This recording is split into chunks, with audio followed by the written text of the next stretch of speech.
Welcome to Money Monkey, a channel dedicated to money and its uses. Today, Jeff and his friends will be taking a look at scams. Just a quick caveat before we get started. I've worked in financial services my whole career and have learned a few things about money I thought might be useful to pass on. These videos are designed to give you information and not advice.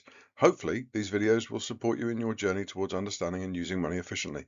If you think they're useful, think about liking them and subscribing to the channel. Today, we're going to be looking at a few things. First up, what are scams? Scams that use social engineering, telephone and messaging scams, email and online scams, why you shouldn't worry about reporting it, and how to protect yourself from scams.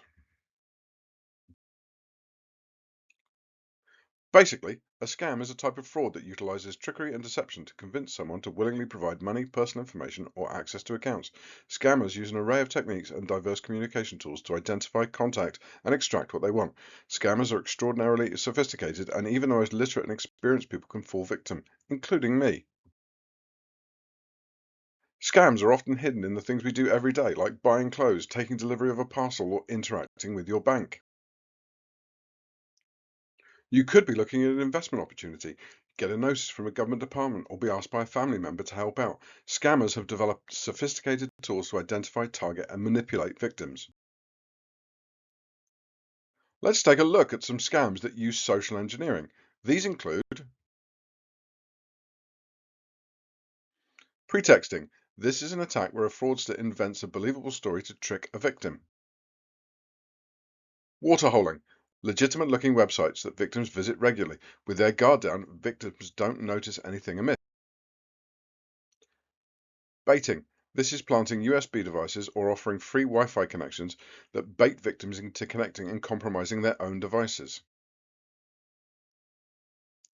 Fake adverts offering significant discounts, early releases, or limited editions prey on the unwary. What about quid pro quo? Free gear, but we need to check you qualify. Scareware. Create a panic and then sell the fix. Tailgating. No one questions the guy who looks like he belongs. Money muling. Want to get paid? Everyone else is.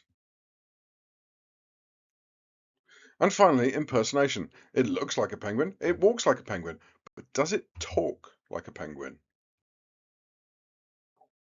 Now let's look at some scams you'll see when you're using your phone. These scams are some of the most common. Bank impersonation. Unexpected call? Maybe hang up and check the banking app. Delivery text scam. Are you expecting something? QR code scam. Does it look legit? Romance scams. Are you the victim they've been waiting for? Crypto recovery scams. But have you actually lost any crypto? Tech support scam. Is your device actually buggy? Family emergency scams. Pause. Don't act without checking. Investment WhatsApp groups. Is everyone on here who they say they are?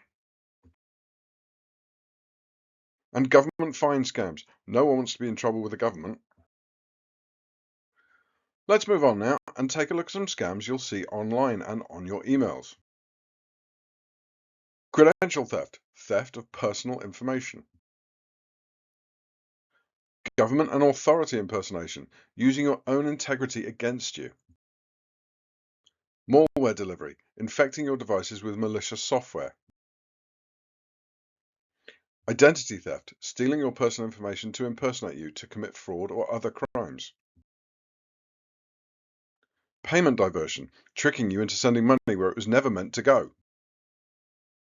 Procurement and supplier fraud, fake invoices, real costs. Investment fraud, using things like FOMO to get you to make impulsive decisions. Extortion and blackmail, threatening to reveal damaging or private information, whether it's true or not. Remember, it happens to everyone. If you report it, the bad guys are more likely to lose. Report it and we learn how they do it so we can make it harder for them in the future. Remember, it's not personal. Scammers target everyone. You're not the first, but if you report it, you might be the last. Asking for help is the best way to avoid being scammed and the best way to get out of trouble. Remember, reporting is a win for everyone. Even the experts get tricked, so there's no shame in it. The best ending is making sure you've done what you can.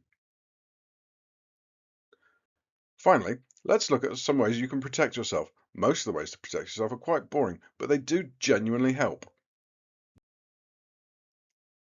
Before you click on anything, take a moment to pause.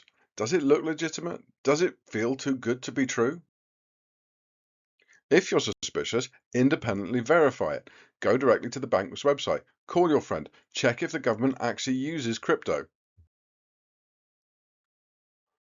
Don't share personal data or secrets. Don't take that online quiz or share that PIN number.